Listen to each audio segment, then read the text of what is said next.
Thank you for the heavenly grace, teacher's virtue, and thank the compassionate ones above, for giving me the opportunity to come and share with all of you this lesson, the topic of sudden enlightenment in life. 1. Carrying water with a basket. People often perform meritorious deeds, but they often fail because of their speech and virtue. Dear virtuous predecessors, we are very serious and active in practicing good deeds and establishing virtues. We hope to accumulate merits and virtues, but in the end, we are unable to gather the merits together. When things happen, in the end, our merits are not enough to use. Dear virtuous predecessors, why is this so? Because heaven is merciful and tells us that we are using a bamboo basket to carry water. Therefore, there is a saying that goes like this: carrying water with a bamboo basket, it all comes to nothing. Our basket is a basket full of holes. So, you want to fetch water, you use more physical strength, you spend a longer time fetching water, but in the end it is still all in vain. So there is a Hokkien saying that goes like this: if your heart is bad, no one knows; if your mouth is bad, everyone knows. Dear virtuous predecessors, if your heart is bad, no one knows, but if your mouth is bad, everyone knows. Therefore, dear virtuous predecessors, the immortals and Buddhas mercifully tell us that the first point of sudden enlightenment in life is: do not carry water with a bamboo basket, do not carry a leaking basket, because in the end it is all in vain. That is to say, we often perform meritorious deeds, but we often fail because we do not cultivate speech virtue. You work so hard to do meritorious deeds, but because you do not cultivate speech virtue and do not guard your speech virtue, what happens? As soon as your mouth opens casually, you end up hurting people, affecting the whole atmosphere, and even affecting the temple or practice hall.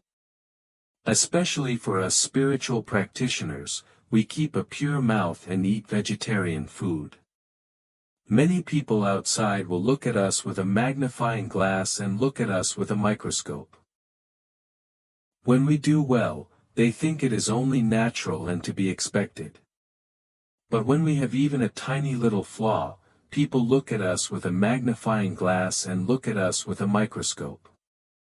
Actually, is this good or not? This is actually good. When outsiders look at us with a magnifying glass and a microscope, we can use this situation to temper ourselves, to urge ourselves, to make sure we do not make mistakes. Naturally, we can then achieve something. Therefore, the first point of sudden enlightenment in life, the immortals and Buddhas mercifully tell us: do not carry water with a bamboo basket, because people often perform meritorious deeds, but often fail because of their speech virtue. Let us return to the text to discuss further. 2. Remove miscellaneous thoughts and the mind becomes pure, cease deluded thoughts and the mind becomes true, reduce greed and the mind becomes incorruptible, abandon evil thoughts and the mind becomes upright. Dear virtuous predecessors, we all hope that our minds are pure, not false, genuine, upright, and pure. But how do we actually achieve this? The immortals and Buddhas mercifully tell us: if we can remove miscellaneous thoughts, if you are able to remove miscellaneous thoughts, it means your mind is very pure. In its purity, there are naturally no impurities. Pure water can be used for medical purposes precisely because of its purity, because it has no impurities. Likewise, removing miscellaneous thoughts makes the mind pure, ceasing deluded thoughts makes the mind true. Dear virtuous predecessors, we should reflect and examine our arising thoughts and intentions at all times and in all places.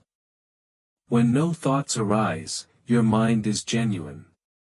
If you can reduce greed, it means your mind is pure and without greed, your mind does not give rise to greed, and you are pure.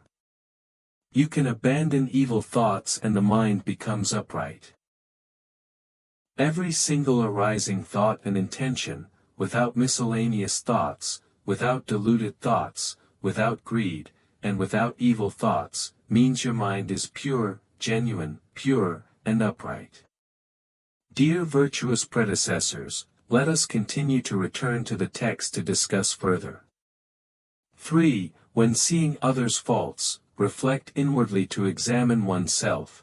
When seeing others' excessive behavior, reflect inwardly to admonish oneself. Dear virtuous predecessors, in the life of sudden enlightenment, we can use the stones from other mountains to polish our own jade.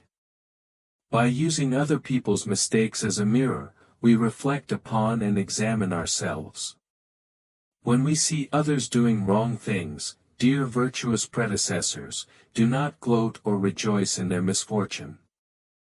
We should reflect and examine ourselves, look inward and examine ourselves. Have we also made the same mistakes? Immediately reflect on ourselves.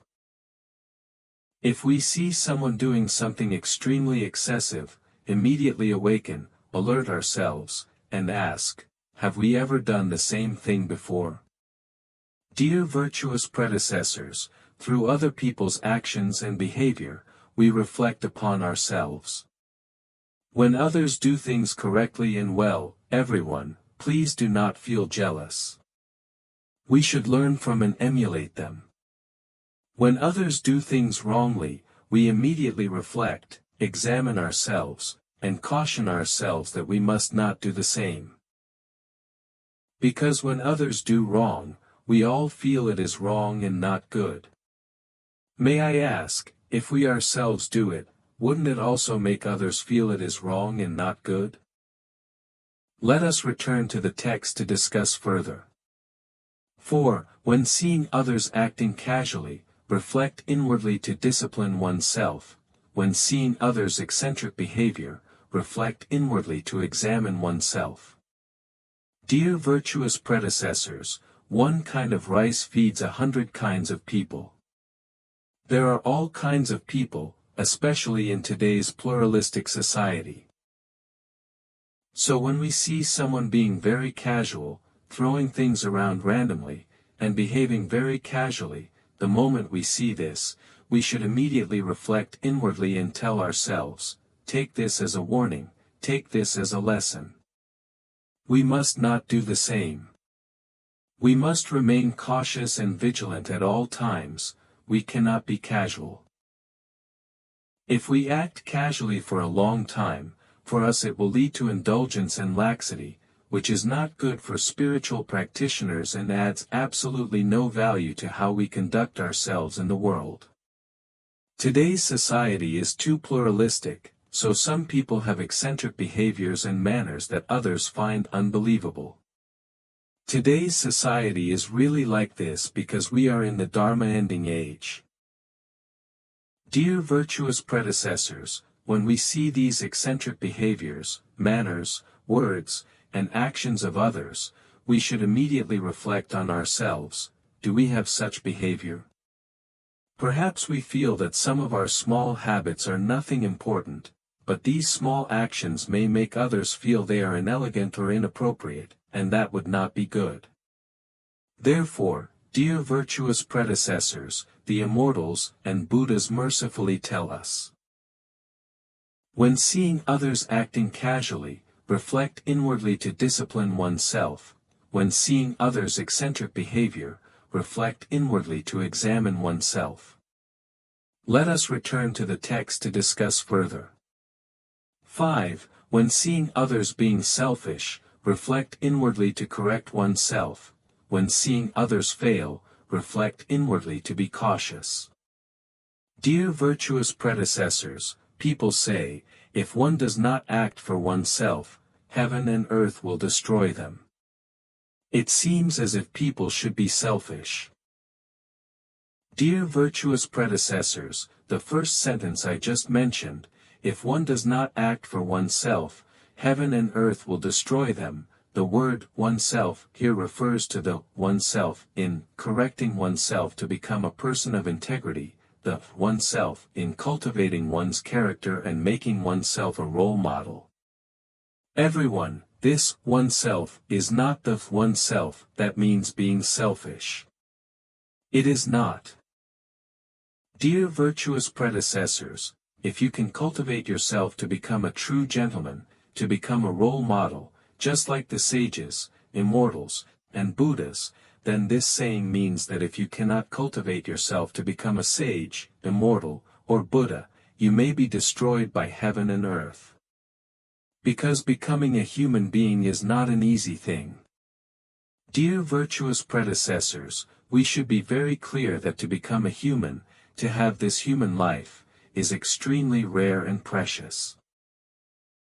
Only with such rarity can we possess this human life.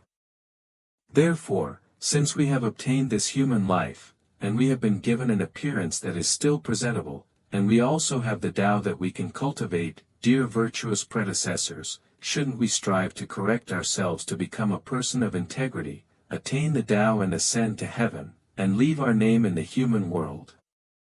Therefore, that oneself is not selfish, not self-centered, but good. So when we see someone behaving selfishly, we should reflect inwardly and tell ourselves that we cannot have selfish behavior. Therefore, when we see others fail, when others experience failure, we must reflect, examine ourselves, and be careful. Because in the failures of others, if we are not careful, we may commit the same mistakes. Therefore, we must reflect inwardly, examine ourselves, keep ourselves pure, and cherish self-love. Let us return to the text to continue the discussion. 6. When seeing others fall into degeneration, reflect inwardly to awaken oneself. When seeing others' foolish actions, reflect inwardly to gain clarity. Dear virtuous predecessors, when we see others falling or degenerating, we must immediately awaken, become enlightened, and be cautious. Therefore, we often hear ordinary people in the world say, people outside say, that we should follow the trends and follow the fashion. Dear virtuous predecessors, water flows to lower places, while people climb to higher places. Flowing to lower places is following the trend, going downward, which is not necessarily good. Therefore, dear virtuous predecessors, we do not need to chase trends.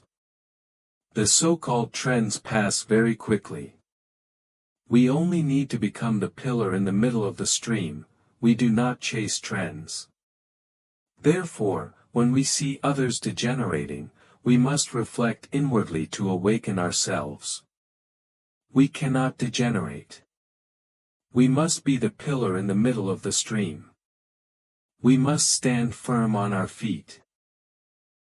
So when seeing others' foolish actions, when they are about to do something wrong, we must also reflect very clearly. We must remain cautious and vigilant at all times and in all places, and reflect upon ourselves. This is the life of sudden enlightenment. The life of sudden enlightenment is not about following trends. The life of sudden enlightenment is that in everything we see in others, we constantly reflect, look inward, and examine ourselves, so that our own life becomes more wonderful and more brilliant. We continue to return to the text to discuss further. 7. Whatever you put into your heart, that is what will accomplish you. A person's heart and mind should not be swelled to death by desires, instead, it should be enlarged by compassion and vision. Dear virtuous predecessors, whatever you put into your heart, that is what your future achievement will be. As the saying goes, things arise from the mind. If your heart is filled and full of love, you naturally appear compassionate. If your heart is filled with anger, dear virtuous predecessors, your outward appearance will make others feel uncomfortable. Therefore, the immortals and Buddhas mercifully tell us that whatever you put into your heart will naturally accomplish what you become. So our heart and mind should not be swelled to death by desires. Dear virtuous predecessors, the life without cultivation is the slave of desires, right? In the life we cultivate through spiritual practice, we are not led by desires. We even transform our desires. We take control of our desires and turn our desires into our mission, and then we can achieve success. Therefore, the immortals and Buddhas mercifully tell us that we should use compassion and vision to enlarge our heart and mind, to expand our heart and mind. Dear virtuous predecessors, when you use compassion and vision to enlarge your heart and mind, everyone, it is like when you walk forward, if your goal is big enough, even if there are some problems, difficulties, and setbacks ahead, they will ultimately become stepping stones for your future success. But if your goal is very small, even a small pebble may become a stumbling block for you. Let us return to the text to discuss further. 8. If you only put yourself into your heart, you will accomplish a selfish, miserable world, full of unbearable suffering, with your soul drifting and swaying, never attaining liberation. Dear virtuous predecessors, as we just mentioned, whatever you put into your heart, that is what your achievement will be. Therefore, the immortals and Buddhas mercifully tell us that if you only put yourself into your heart, your achievement will be a selfish, miserable world. It will be very hard, very painful, and your soul will also be unstable and wavering, ultimately never attaining liberation. Dear virtuous predecessors, what do you put into your heart? Are you only putting yourself in it? Your thoughts and concerns are only for yourself, your thoughts and concerns are only for your family, your thoughts and concerns are only for your children. Dear virtuous predecessors, if this is the case, everyone, please remember this. Whatever your thoughts and concerns are, that is what your future achievement will be. Let us return to the text to discuss further. 9. If you put your parents into your heart and mind, you will accomplish the culture of filial piety. Dear virtuous predecessors, as we just mentioned, if you only put yourself into your heart, this is selfish, your soul will drift and waver, and you will not be able to achieve anything. Suppose you put your parents into your heart and mind, everyone, then you will become a filial son or daughter. As the saying goes, among all good deeds, filial piety is the foremost. You will put your parents into the depths of your heart. Everyone, then you are a filial child, and you have accomplished the culture of filial piety. Congratulations! The culture of filial piety is good.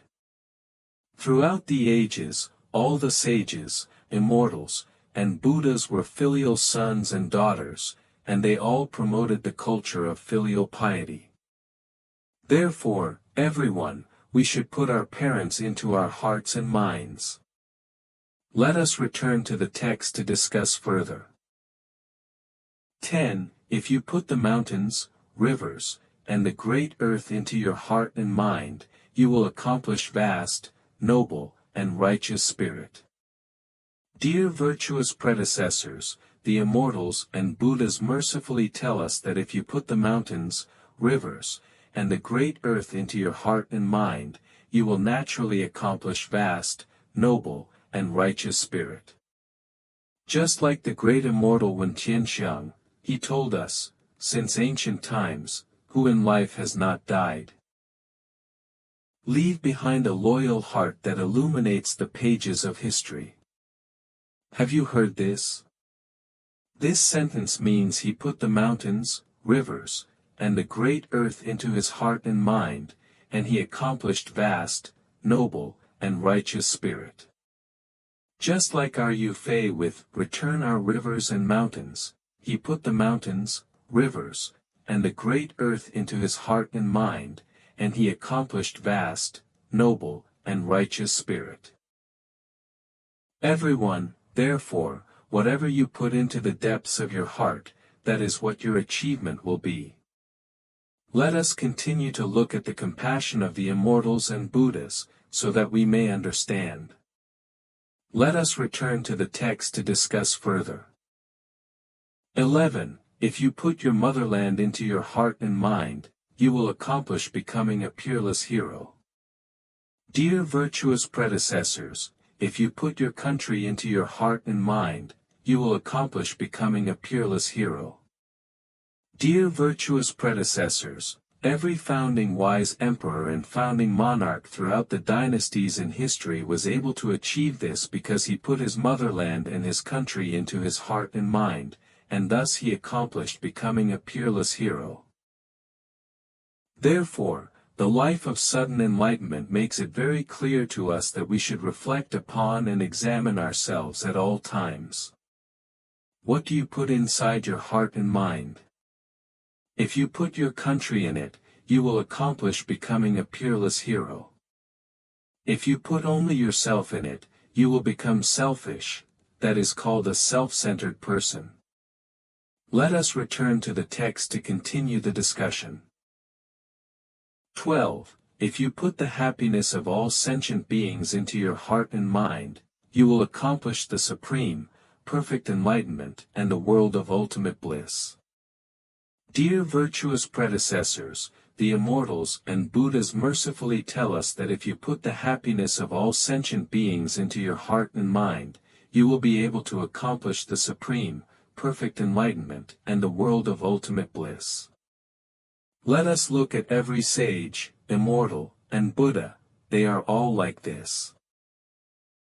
What they think and what they focus on is the hope of enabling all sentient beings to be happy and to be free from suffering and attain bliss. Therefore, naturally and spontaneously, the sages, immortals, and Buddhas accomplish the supreme, perfect enlightenment, and they even create the world of ultimate bliss. Just like Amitabha Buddha, he created a pure land so that even when sentient beings reach that side, they can still carry their karma and continue to practice. Every immortal and Buddha is compassionate. They all put the happiness of all sentient beings into their hearts and minds, and naturally they are able to achieve it. Let us return to the text to discuss further. 13. If you put all the myriad laws of the universe into your heart and mind, you will accomplish the Tao.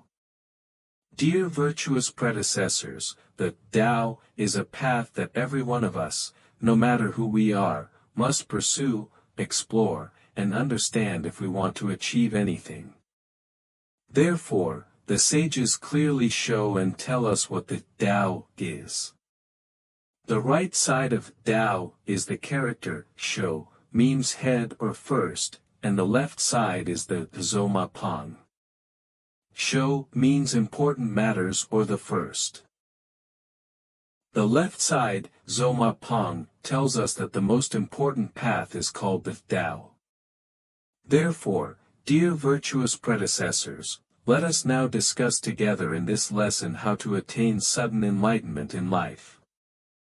The immortals and Buddhas mercifully tell us that when we put all the myriad laws of the universe into our hearts and minds, naturally and spontaneously we will accomplish the Tao. Dear virtuous predecessors, we now go to all parts of the world to open up new ground, spread the teachings, and transform sentient beings with whom we have affinity. In order to deliver sentient beings, we must learn many skills and specialties, equip ourselves with a great variety of abilities, attend many advanced courses, and continuously return to the Buddha Hall to attend classes and recharge ourselves. We are putting all the myriad laws of the universe into our hearts and minds. When every sentient being needs something, we can provide them with what we have learned, help them go from this shore to the other shore, and let them achieve together with us. Dear virtuous predecessors, therefore the immortals and Buddhas mercifully tell us that the life of sudden enlightenment is exactly this. When we put all the myriad laws of the universe into our hearts and minds, we naturally accomplish the Tao. Once we have accomplished the Tao, we can then attain the Tao, ascend to heaven, and leave our name in the human world. Let us return to the text to discuss further. 14. If you put emptiness is not empty, existence is not existence, and the wonderful Dharma of self-nature into your heart and mind, you will accomplish the principle of non-arising. Dear virtuous predecessors, heaven is merciful, wonderful existence arises from emptiness. When we understand our self-nature, we borrow the false to cultivate the true. When we understand the truth of self-nature, we realize that our self-nature can embrace everything within emptiness. Therefore, our self-nature, when extended, fills the 6 directions of the universe. When contracted, it hides within a single hair. Therefore, the immortals and Buddhas mercifully tell us that when you put the wonderful Dharma of true emptiness into your heart and mind, you will naturally accomplish the principle of non-arising, and you will naturally be able to achieve it. So we must continuously learn, cultivate, teach, and practice. We have understood the Tao, we know the Tao, and we continuously, while propagating and practicing the Tao, further promote the Tao, so that sentient beings can walk the same path of learning, cultivation, teaching, and practice together with us, go from this shore to the other shore, and achieve together. Everyone, this sacred mission is one we must undertake. Everyone, this is what is called a heavy responsibility and a long path. Every sage, immortal, and Buddha is like this. Even when encountering difficulties, setbacks, and problems, just like our Confucius, he understood this. Throughout his life he traveled around the various states, hoping to promote the world of great harmony and to spread the Tao that he had realized. He hoped that sentient beings could understand the Tao, so that everyone could live and work in peace and contentment, and each person could fulfill their own duty. Naturally and spontaneously, this is the manifestation of the principle of non-arising. This is the great harmony described in the Li Yun chapter. Even though Confucius upheld and practiced it throughout his lifetime, facing setbacks and difficulties such as the time when he and his disciples ran out of food between Chen and Kai, he still remained calm and composed, persisting to the end. Dear virtuous predecessors, every sage, immortal, and Buddha is like this. We see that in their process of cultivation, they were all like this. Today, as we reflect inwardly and examine ourselves, it is now our turn to walk the path of cultivation. We also put the sages, immortals, and Buddhas in front of us as our goals and the direction we follow. Therefore, when we face problems, difficulties, and setbacks, we should likewise learn from the sages, immortals, and Buddhas, and put the wonderful Dharma of true emptiness into our hearts and minds. Everyone, although we have learned many things among the myriad laws, it may seem like emptiness, and yet it also seems like existence. In the moment when wonderful existence arises from emptiness, when spiritual light suddenly appears, when heaven is merciful and we receive heavenly inspiration, dear virtuous predecessors, at such times we can only give thanks for the heavenly grace and the teacher's virtue. Therefore, everyone, when we face problems, difficulties, and setbacks, when we seem to be at a dead end, we can often find a way out of desperation. As the saying goes, at the end of the mountains and rivers, when you doubt there is no path, beyond the dark willows and bright flowers lies another village. Dear virtuous predecessors, the sour, sweet, bitter, and spicy experiences in this, you must walk that path yourself and have such personal realization before you can truly understand. Therefore, the life of sudden enlightenment is an extremely wonderful life. Blessings to you.